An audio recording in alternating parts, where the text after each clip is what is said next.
Topic पे discussion हुआ है पूरा कि ह्यूमन ट्रैफिकिंग बारे में। सो हालांकि गोवा में भी देखा जाए तो बहुत जगह पे हम लोग बच्चे भी भीख मांगते देखते हैं, तो उसके लिए आप खास क्या करते हैं? देखिए, बैगिंग थोड़ी इससे हट के प्रॉब्लम है। नो डाउट कि बैगिंग के अंदर भी इस तरह के कई गैंग्स इन्वॉल्व रहते हैं कि जो बच्चों को किसी जगह से किडनैप करके या उनको इंड्यूस करके फिर उनसे बैगिंग करवाते हैं। लेकिन जो आज का हमारा विषय था वो था ह्यूमन ट्रैफिकिंग के ऊपर, मानव तस्करी। क्योंकि बहुत सारे ऐसे व्यक्तियों को, ख़ास तौर पे महिलाओं को एम्प्लॉयमेंट के झांसा देकर या उनको किसी जगह पर एजुकेशनल ट्रेनिंग के बहाने, जिस तरह के एक स्पीकर ने भी बताया कि कंप्यूटर कोर्सेज करवाने के बहाने उनको वहाँ से बहला फुसला कर इस तरह से ऐसे कार्यों में डाल दिया जाता है जहाँ पर वो अपने शरीर के ऊपर भी जो उनकी ऑटोनॉमी है, जो उनकी एजेंसी है, वो they lose their agency, autonomy on their body also, and then they are involved in the prostitution. तो वो अपनी मर्जी के खिलाफ फिर इस तरह के काम करने के लिए मजबूर हो जाते हैं।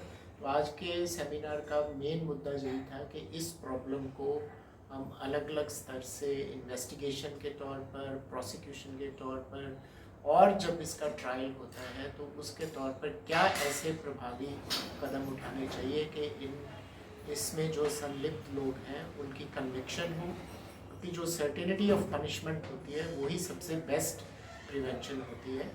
तो हर साल हम गोवा के अंदर एक सेमिनार करते हैं और सेमिनार का हमेशा से यही मुख्य मंतव्य रहता है कि बार बार जो हमारे इन्वेस्टिगेशन ऑफिसर्स हैं या अदर अन्य एजेंसीज हैं उनको ये रिमाइंड कराया जाए कि ये प्रॉब्लम है, एग्जिस्ट करती है और इसको हमें अंकुश में लाना है। तो आज हमारे बहुत सारे स्पीकर्स आउटसाइड से भी हैं, हमारी प्रोसिक्यूशन ब्रांच से भी हैं, from with in the police department भी हैं। तो उसमें यही बेसिकली निश्चित किया जाएगा कि किस तरह से हम प्रभावी तरीके से इस समस्या का समाधान ढूंढ सकते हैं। इसमें सबसे जो वीक लिंक रहता है वो रहता है रिहैबिलिटेशन का, जो कि इन्वेस्टिगेटिंग एजेंसी के कार्यभार में नहीं आता है। तो सबसे इम्पॉर्टेंट विषय इसमें रिहैबिलिटेशन का है कि अगर आपने एक महिला को जो किसी गरीब परिवार से संबंध रखती है या एक बच्चा जिसको गरीब परिवार से संबंध रखता है, उसको किसी जगह अंडर एज एम्प्लॉयमेंट में रखा है, तो अगर हम उसको वहाँ से निकाल रहे हैं तो उसके लिए क्या अल्टरनेटिव का हम प्रबंध कर रहे हैं। सरकार की बहुत सारी स्कीमें हैं, बहुत से राज्यों ने हर विक्टिम को जिसको रेस्क्यू किया जाता है उसको कुछ ना कुछ कंपेंसेशन देने की बहुत सारी जगह पे पॉलिसी है। तो रिहैबिलिटेशन मैं समझता हूँ कि इसमें सबसे बड़ा विषय रहता है कि अगर आप किसी को किसी अपराध से निकाल रहे हैं तो उसको आगे अल्टरनेटिव एम्प्लॉयमेंट आप क्या दे रहे हैं, वो बहुत ही इसमें इम्पोर्टेंट इशू है। तो मैं मानता हूँ कि आज के सेमिनार में काफ़ी चीज़ें सामने आएंगी।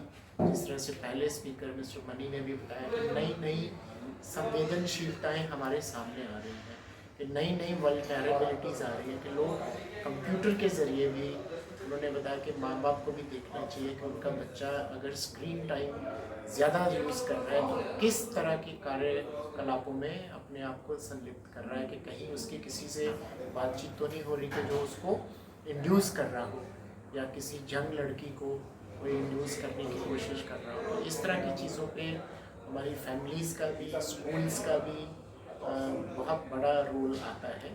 तो ये नई नई चीज़ें जो बाद में आती हैं तो वो हमारे इन्वेस्टिगेटर्स को भी एजुकेट करती हैं, ताकि वो भी स्कूलों में, कॉलेजेस में जाके या पंचायतों में जाके इस चीज़ का प्रसार कर सकें। गोवा में कितने रजिस्टर हुए हैं सर ह्यूमन ट्रैफिकिंग का केसेस? नहीं, राइट नाउ तो मेरे पास डेटा नहीं है, लेकिन हमने उसमें कई रेस्क्यू मिशन जो हमारी अर्ज संस्था है उसके साथ मिलके इसमें काफ़ी काम किया है। दो केसेस का मैं जिक्र करना चाहूँगा कि जिसमें पीछे कन्विक्शन भी हुई है। क्योंकि इस तरह के आईटीपी केसेस में या 370 आईपीसी जो हमारा है, इसमें कन्विक्शन इसलिए ऑब्टेन करना बहुत मुश्किल होता है कि कई बार जो उसमें विक्टिम है वो भी सहयोग नहीं करता या अपनी स्टेटमेंट को रिट्रैक्ट कर लेता है। तो इस दो केसेस में हमारे इन्वेस्टिगेटिंग ऑफिसर ने बहुत ही प्रोफेशनल कार्य किया, जिससे कि लोगों की कन्विक्शन हुई, उससे एक डर पैदा होता है उन लोगों में जो इस तरह की मानव तस्करी में इन्वॉल्व रहते हैं। तो हम लोग यही कोशिश करते हैं एक्विटल केसेस को एनालाइज करके कि दोबारा से फिर हमारे बिहाफ पे ऐसी कोई गलती नहीं हो। तो हम इसको थोड़ा और बढ़ाएंगे। हमारे दोनों ज़िलों में AHTUs भी हैं जो SP विमेन के अंडर काम करते हैं, वुमेन सेल के अंडर काम करते हैं। तो इन सेमिनार्स का भी बेसिकली मकसद यही है, जैसा मैंने अपनी वहाँ ओपनिंग रिमार्क्स में भी बोला था, कि ये कोई रिचुअल नहीं है। ये अपने इन्वेस्टिगेटर्स को या अन्य जो एजेंसीज हैं इसमें, उनको बार बार रिमाइंड करने का एक प्रयत्न है कि हमें इस समस्या के साथ प्रोफेशनल तरीके से जूझना है। सर लास्ट एक क्वेश्चन की, गोवा से ज़्यादा तस्करी होता है क्या, और होता है तो कौन सी सोशल मीडिया के ज़रिए से होता है क्या, जॉब्स के? नहीं, देखिए यहाँ पर इस तरह की तस्करी की इंसिडेंट्स नहीं है, चूँकि गोवा एक पर्यटक राज्य है जिसमें के जो ह्यूमन ट्रैफिकर हैं वो ये समझते हैं कि एक रेडीमेड मार्केट मिलती है, कि यहाँ टूरिस्ट आता है और उस तरह के आप उसको प्रलोभन दे सकते हैं। क्योंकि गोवा में किसी को बाहर से इंड्यूस करके लाना आसान रहता है कि गोवा में टूरिज़्म इंडस्ट्री है, आपको वहाँ हम किसी होटल में रोज़गार दे देंगे, आपको किसी रेस्टोरेंट में रोज़गार देंगे। बाद में जब कोई भी यंग लड़की यहाँ आके महसूस करती है कि उसके साथ धोखाधड़ी हुई है, ऐसे हमारे इन्वेस्टिगेशंस में भी। लेकिन ये कोई सेंटर पॉइंट नहीं है कि यहाँ से बाहर कहीं तस्करी हो रही हो। जो आपने बोला है कि जो एडवर्टीजमेंट्स आती हैं प्रेस में कि आपको जॉब, इकोनॉमिक ऑफेंसेस सेल में भी मदद करते हैं, ताकि उनसे ये वेरीफाई कर लें कि इनके पास प्रोटेक्टर ऑफ इमिग्रेंट्स का सर्टिफिकेट है, या ये कहीं बाद में जाके किसी जगह पर गलत तरीके से इनको ले जाके ह्यूमन ट्रैफिकिंग का अटेम्प्ट तो नहीं है। तो ये हम एक प्रयत्न जरूर करते हैं। जैसे गोवा में नेपाली लोग बहुत हैं जो नेपाल से आते हैं, तो ये चांसेस बहुत हो सकता है। देखिए, क्योंकि मैंने जैसे बोला कि पर्यटक राज्य, पर्यटन जो है वो गोवा राज्य का मेन इकोनॉमिक एक्टिविटी है। इसी तरह नेपाल जो है, नेपाल भी पर्यटन वाला है, और आपने देखा होगा कि पर्यटन में बहुत सारे नेपाली लोग भी इन्वॉल्व रहते हैं।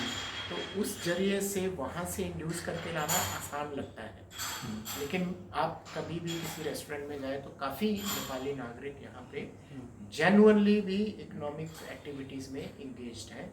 पर वो भी बात ठीक है कि वहाँ, क्योंकि आप गोवा एक ऐसा अट्रैक्शन है यहाँ कामकाज का झांसा दिया जा सकता है, उस मामले में ये वल्नरेबिलिटी तो है। गोवा पुलिस क्या स्टेप निकाल रही है ये अवेयरनेस के लिए? देखिए, इसमें जो आज का सेमिनार है, तो यही एक अटेम्प्ट है। उसके अलावा हम लोग जो स्कूल्स हैं, कॉलेजेस हैं, इवन जो हमारा टेनेंट वेरिफिकेशन का ड्राइव होता है, उसमें भी हमारी ये एक कोशिश रहती है कि अगर किसी जगह 4-5 यंग लड़कियाँ रह रही हैं, जब महिलाएं रह रही हैं, तो उसमें उनका मकसद क्या है यहाँ पर आने का, कहीं वो भी ट्रैफिक तो नहीं है। तो ये एक जो टेनेंट वेरिफिकेशन वाला ड्राइव है, ये भी एक अटेम्प्ट रहती है प्रिवेंशन पे। इसके अलावा हमारी फील्ड एक्टिविटीज़ हैं, इन्वेस्टिगेटर्स हैं, थाना है, बीट ऑफिसर्स हैं, वो भी इस तरह की स्थिति पर वॉच रखते हैं कि अगर उनको किसी जगह शक पड़ता है कि कोई महिला अपनी मर्ज़ी के खिलाफ किसी जगह पर काम कर रही है, तो हम फिर उसका एजेंसी या जो भी NGOs हैं उनके मदद लेके उनका रेस्क्यू करते हैं। Thank you sir. Thank you.